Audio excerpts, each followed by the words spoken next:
YouTube, what's good, guys? It's your boy TD, and I'm back again with another video from Fantasy Good Sports, guys. And today's video is going to be on 5 tight ends that you should not be leaving your 2023 drafts without, guys. Yes, 5 guys. And listen, guys, if you watch the whole video, I got 2 bonus guys for you. So, guys, with no further ado, make sure you hit the like button and subscribe to this channel. This is cutting edge content. And also, guys, if you need help winning fantasy football championships, make sure you sign up for my OnlyFans. Guys, there you win fantasy football championships. I helped several people that signed up for my OnlyFans last year win fantasy football championships and go to their fantasy football championship. And guys, there's nothing weird going on over there. I'm not taking off any clothes or anything.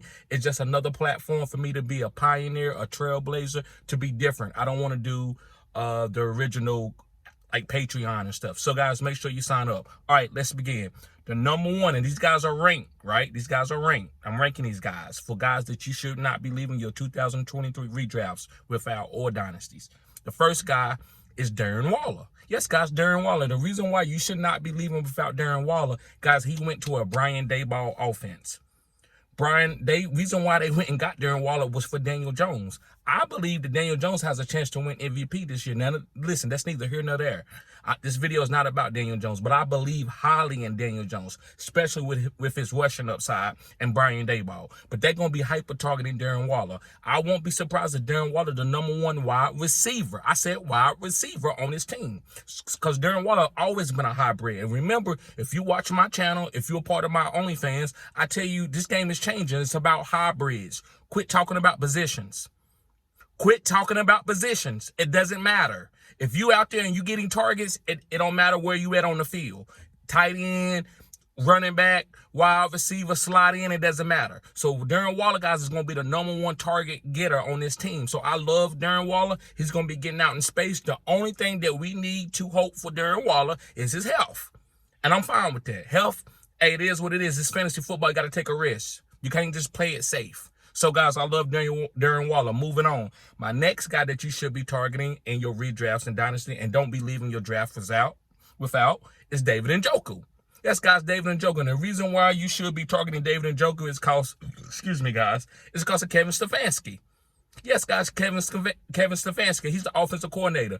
And if you watch Kevin Stefanski's offense, guys, he loves tight ends. That play action, that waggle, the boot, that type of offense that he in, that run-heavy type offense, the play-action game, it goes to the tight ends. David Njoku, guys, is for a big-time breakout. Last year, he had a really good season, but, your boy Deshaun Watson had missed 2 years of football. So by him coming back and getting the rust off, I think they're going to be hyper-targeting David Njoku in the goal line situations, in the 5-yard line. So I love Nick Chubb and David Njoku off of this offense. These are the guys that's going to be getting the touchdowns, because David Njoku is like 6'5", 6'6", and he can jump ball you. So they're going to be throwing it up around the middle of the field, and these linebackers are going to have to play the run and guard David Njoku, which is almost impossible in a Kevin Stefanski offense. So guys, I love David Njoku. Make sure you pick him up.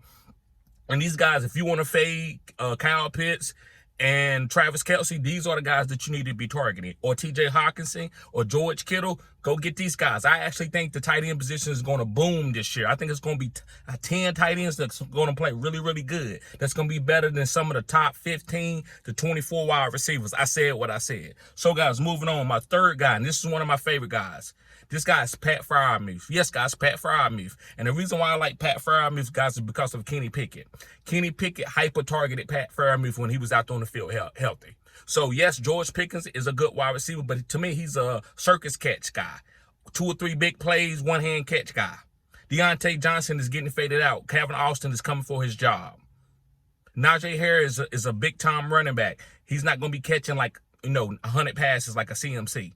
So to me, the go-to player on this offense is going to be Pat Freiermuth, and then they're going to be running with Najee Harris. And then everybody else is going to fit in. That's what I believe. Now, I could be wrong, but this is what I believe. If you watch the game, you can tell Pat Freiermuth was the guy that they always loved to target. So I love Pat Freiermuth, guys. I wouldn't be surprised if he caught 100 balls this year. Yes, if he caught 100 balls, I wouldn't be surprised. So, guys, moving on to my fourth and final guy. And remember, guys, make sure you hit the like button, subscribe to the channel. This is cutting edge content. Make sure you sign up for the OnlyFans if you want to win fantasy football championships and get cutting edge information. I'm not saying I'm the best out here, guys, but a lot of people don't give you these type of bills. They just give you the top guys that's really easy and they get a lot of views on their video. I don't care about views. I'm going to give you guys the win. That's why my channel is still here.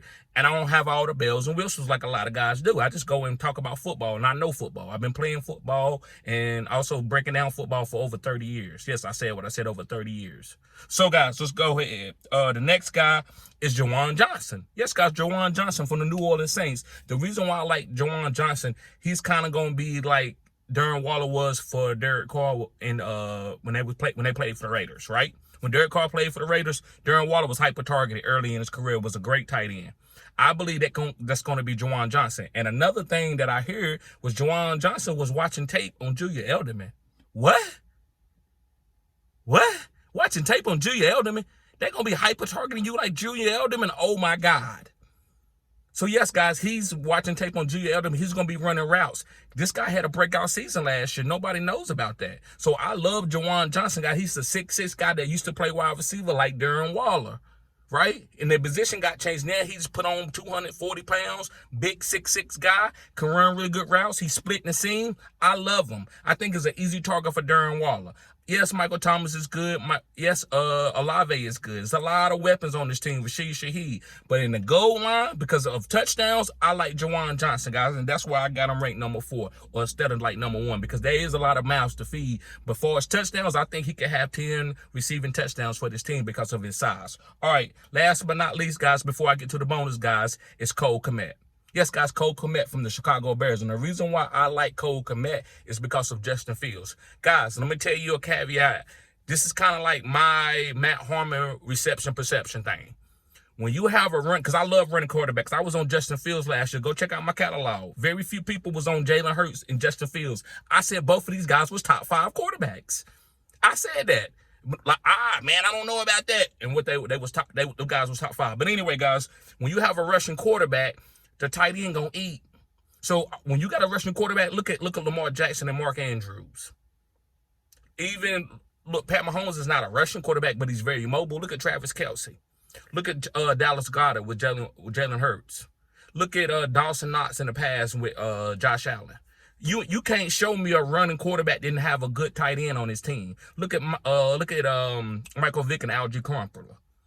These guys were upper echelon guys, but so Cole Kmet's going to eat because he's going to get one-on-one coverage because the linebackers got to be able to come up and stop. They're going to have to come up and stop Justin Fields, and they're going to also have to guard Cole Kmet, and it's kind of impossible in like a play-action type scheme, right? So I love Cole Kmet, guys. I think he's going to have a breakout season. I think he could be top 12 easily. So if you need a tight end and you wait a little bit late, go pick up Cole Kmet. All right, guys, so let's go on to my 2 bonus guys. Thank y'all for watching the whole video. My next guy is Chigo Okonkwo from the Tennessee Titans. Yes, guys, Chigo Okonkwo. And the reason why I'm on Chigo is because I don't have a lot of talent there. I don't care who the starting quarterback is. Ryan Tannehill, Will Levis, Malik Willis. It doesn't matter. Chigo gonna get targets. This guy's a hybrid. He don't have a position. He can play running back. He can play fullback. He can play wide receiver. He can play tight end. He can play slot end.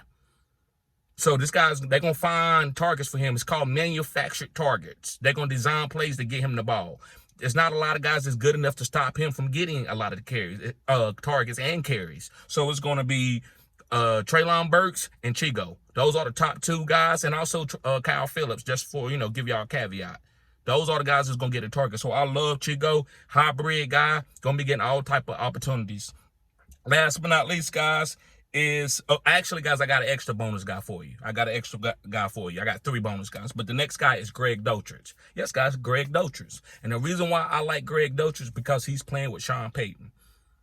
I believe that Courtland Sutton, and I'm not touching Courtland Sutton. I'm fading him in all leagues this year. No league, I'm not taking him in, not even in best ball. So I like Greg Dulcich to be moving around the field, playing like the Jimmy Graham bro. He's a big guy like Jimmy Graham. I'm not saying he's Jimmy Graham, but he's a big guy like Jimmy Graham, and Sean Payton is his offensive coordinator. So I'm going to trust that, especially with his ADP value. So Greg Dulcich, guys, especially with the stats that he had a couple games last year, with Russell Wilson going to be getting better because of Sean Payton breaking his game down, changing that culture, right? I love Greg Dulcich. All right, guys, and this is a deep kind of guy that nobody's been talking about, but I want to talk about this guy. That's why I'm bringing him into this video. And it's Trey McBride from the Arizona Cardinals. And the reason why I like Trey McBride, guys, because this offensive scheme is changing. It's not going to be no 5 wides and then a 1 tight end here and there lining up different. Yes, Zach Ertz is still there, but I think Zach Ertz could get cut. If they keep him, he's just going to be there to show Trey McBride how to be a good tight end. This is going to be, they're going to be running double tight I formations and stuff. This is not the old school Kyler Murray type scheme, right? Kyler Murray is going to, yeah, they're going to be trying to help Kyler Murray when he comes back, but he's going to be having to hand the ball off a lot more. He's not going to be running around doing what he did with his old offensive coordinator. I can't think of his name right now. So Trey McBride is going to have plenty of opportunities. This guy's growing. So this is a guy you might have to stash for a little bit, or this guy might come out banging. But either way, I think you want to have Trey McBride. You want to go get him, especially in Dynasty and Redrafts. So, guys, thank you for tuning in to Fantasy Good Sports. Y'all have a blessed day. Make sure you sign up for the OnlyFans. This is where you win fantasy championships. Just check out my catalog. I'm 75% if you look at my total players of my predictions. Peace.